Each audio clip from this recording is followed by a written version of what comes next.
Christmas is a magical holiday for most, but if you look back in history, there's also a dark side to the festive time. These are the top 5 scariest Christmas urban legends, and we saved the creepiest for last.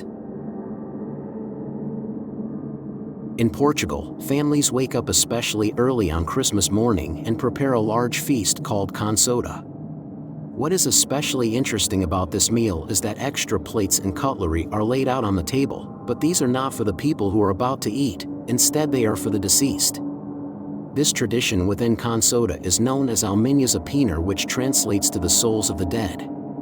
It was created to honor those family members who have passed on. Only once a year on Christmas Day, they are encouraged to journey from their world and sit with the living just as they would have in life. Some families will also leave out crumbs for the dead on the hearth. This is thought to be an extension of the ancient tradition of offering seeds to the souls so that they in return may give a bountiful harvest and overall prosperity.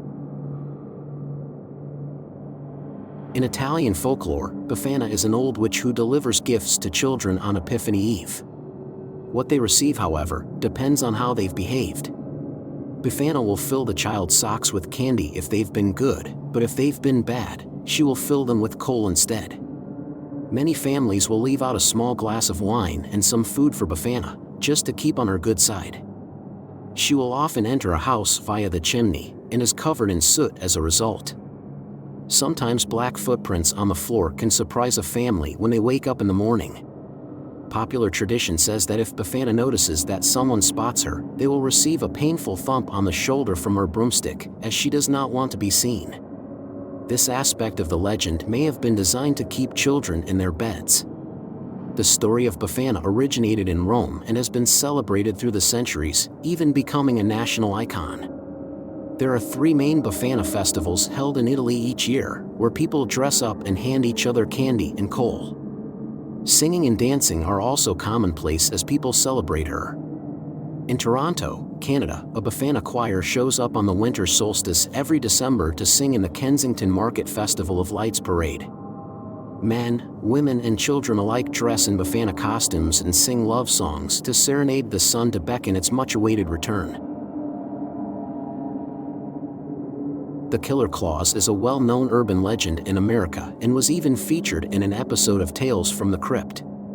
The tale goes that late one Christmas Eve, a middle-aged lady named Katie went berserk and violently killed her husband in the kitchen, while her young daughter was asleep upstairs. Hours beforehand, a psychotic serial killer had escaped during a prisoner transfer and headed through the snowy fields, dressed in a full Santa Claus outfit, to the town that Katie lived in. There was an emergency broadcast on the radio, warning residents to be extra careful, as it was probable that the killer was hiding somewhere in the town, and that gave Katie an idea. She called the police and tearfully said that she came downstairs to find her husband murdered in the kitchen and suspected that the serial killer was to blame. They told her to get out of the house immediately and wait with a neighbor until they arrived. Katie smiled when she hung up the phone, as she was sure that she would get away with her husband's murder and would cooperate with the police instruction. She walked upstairs to her daughter's bedroom to get her ready, but her daughter was not there. Katie shouted out and was greeted by a small giggle from downstairs. A cold gust of wind blew through the house and Katie's daughter appeared at the bottom of the stairs, having just opened the front door. She said to her mother that Santa was really real and she had invited him in. The legend of Hans Trapp, also known as the Christmas Scarecrow, is well known in the French regions of Lorraine and Alsace with good reason. In the 1400s, there was a man named Hans Trapp who was feared by everybody in the region of Alsace. He was very rich, powerful, and also merciless. He was always hungry for more wealth and a higher status, so much so that one day he met with a witch who showed him how to summon the devil. Hans began practicing this, and was successful in conjuring Lucifer himself, where he made a deal for more power. In time, this bold move backfired, as the Pope heard what had happened and banished him from Alsace, confiscating his land and money. Hans was left with nothing and hated by everybody. He had no choice but to flee and ended up living in a makeshift home in the mountains of Bavaria in Germany. As the months passed, he became more and more hateful and anger and rage consumed him. he also was developing a desire to eat human flesh, until he could not take it anymore. One day, he disguised himself as a scarecrow at Christmas time, waiting on the side of a lonely road for any passers-by. Finally, a young shepherd walked past when Hans lunged forward and brutally killed him with a sharp stick. He dragged the body back to his lair and cooked the flesh, but before he could try it, a lightning bolt struck the wooden shack, instantly killing Hans. It is said that if you walk up that stretch of road in December, you might just catch a glimpse of Hans Trapp, the Christmas scarecrow. Since the 6th century in many European countries, especially Germany, it is said that on the evening of December the 5th, children who have not been good may receive a nasty surprise in the form of Krampus, the shadow of Saint Nicholas. Krampus is said to be large, with goat-like horns, a long black tongue, hooves, and carries chains which create an unsettling noise. He is known to climb down the chimney of a naughty child's house, steal their Christmas presents, and replace them with coal. Older and darker versions of this character have him either beat the child or take them away, back to hell.